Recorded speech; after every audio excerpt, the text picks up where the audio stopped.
It's often true that anime gets misunderstood, but rare cases where the message of the creator reaches its intended audience do happen. It's not a coincidence that these are considered some of the greatest of all time. And with all of its shock value, Dandadan is not one of those cases. A large chunk of people took issue with the fan service of the show and how it seems to just be the next mainstream battle shonen anime with flashy characters and cool combat. These are wildly horrendous Twitter tier takes that betrays one of two things. You either watched the show and think you understood what you saw, or didn't, and you probably have no clue what it's about. It's unfortunate because in fact, it's one of the greatest things you could spend your time watching that's come out recently. So here's the plan. This video aims to give you all the tools needed to understand the real message of the show by going over these two main issues people have: the fan service and the just another shonen allegations.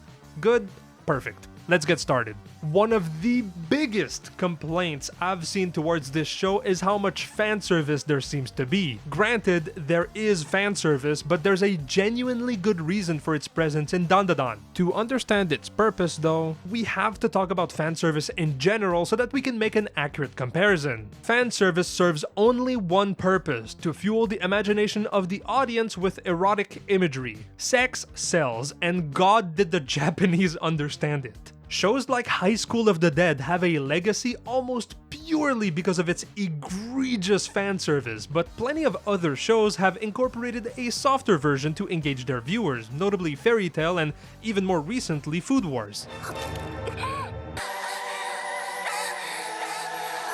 But there is a slim minority of shows that use fan service as a tool to tell a story. The most notable example of this would be Kill la Kill, which is arguably one of the greatest animes of all time. However, the way Kill la Kill tells its story through the use of fan service only works because everyone else stops at using it for semi-erotic shock value, and you probably see where I'm going with this. Dandadan's fan service is purposeful, akin to Kill la Kill, and seeks to use the status quo as a means to tell its story. This is also present in the rest of the show, how both aliens and ghosts exist, for instance, or with its insanely incredible visual production. Its purpose becomes clear when you take that into account. Dandadan wishes to use fan service as a way to subvert tropes in anime, much like it uses every single other aspect of the show to do it also. It's absolutely moronic to stop at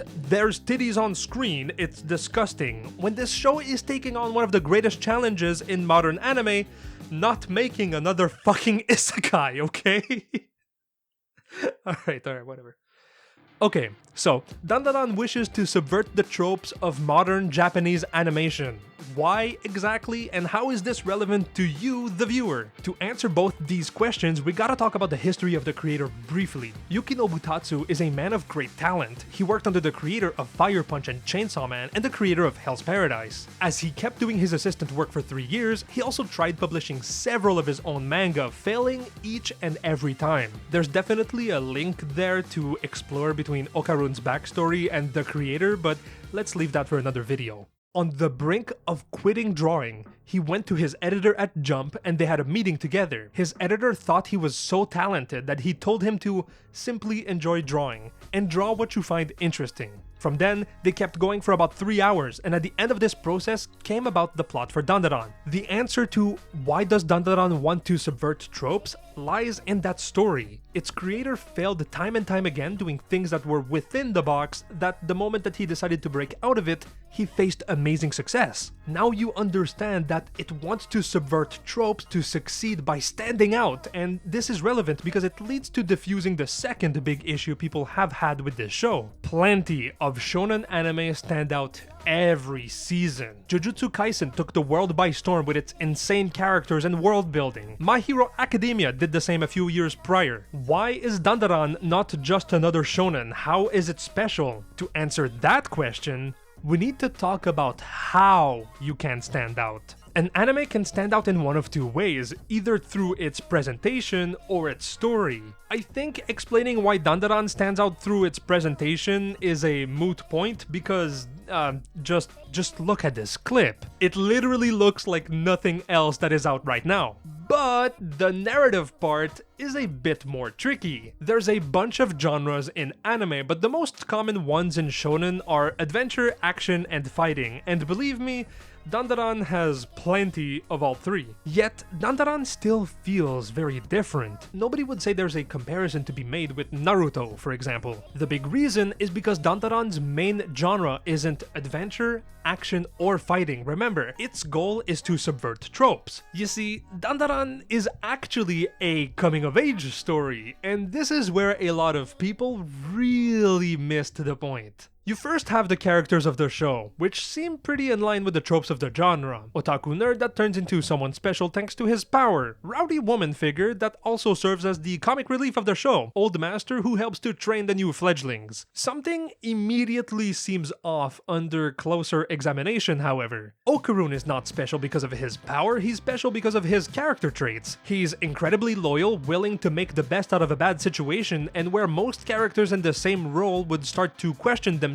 he stays single-mindedly focused on Momo. In turn, Momo subverts expectation by, first off, being on the forefront of the story. Most characters in the same role in other anime are relegated to a side character role, and she isn't. Not only that, but she fights like a badass while still being more than aware of her femininity. Psycho, in turn, subverts expectations by being, well, not old-looking. This all ties into the fact that Dandadan is a coming-of-age story. Okarun represents otakus in a completely new way, painting them in a much more positive light while showing their qualities as a foundation for improving themselves. Momo represents women that wish to be strong and independent and who have that pressure to perform in their life while showing that they can still embrace their feminine side. Psycho represents that no matter what age you have, you can still act motherly. Yeah, again, the quote-unquote fan service that Psycho displays is actually a way to display visually to the audience that she's the mother figure of Momo,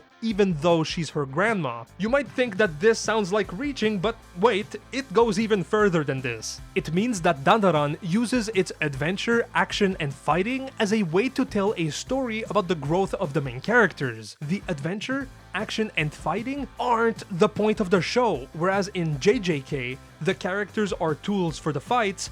In Dandadan, the fights are tools for the characters. This is because of a nifty little thing. Every fight in the show is a representation of a transformation the characters go through from point A to point B. The Turbo Granny fight serves as a metaphor for teenage exploration of attraction and sexual desire. Remember all that fan service we were talking about earlier? Yeah, turns out it has a double purpose. Against Acrobatic Silky, it's all about setting boundaries and what constitutes a healthy relationship between two people. What I'm trying to say is that every boss fight the characters go through is actually a way to increase your understanding of who they are and how they are evolving, and by extension, who you are as a person. Kinda like Persona. Actually, it's exactly like Persona and its social links, if you have that reference, you know. Persona! The fights the characters go through are figurative visual manifestations of their growth, and they do all of this by flipping the tropes of the shonen genre right on their goddamn heads. That is pure genius. Now that you know that Dandadan is a subversive coming-of-age masterpiece and not some dodgy erotic fight shonen, you might be wondering if there are other shows that are just as misunderstood by their audience. Although not an anime, this is why I made this video on The Boys, the hit TV show by Amazon, because it just went through a very similar thing with its own audience, so feel free to watch this video about it. And as always, thank you for watching.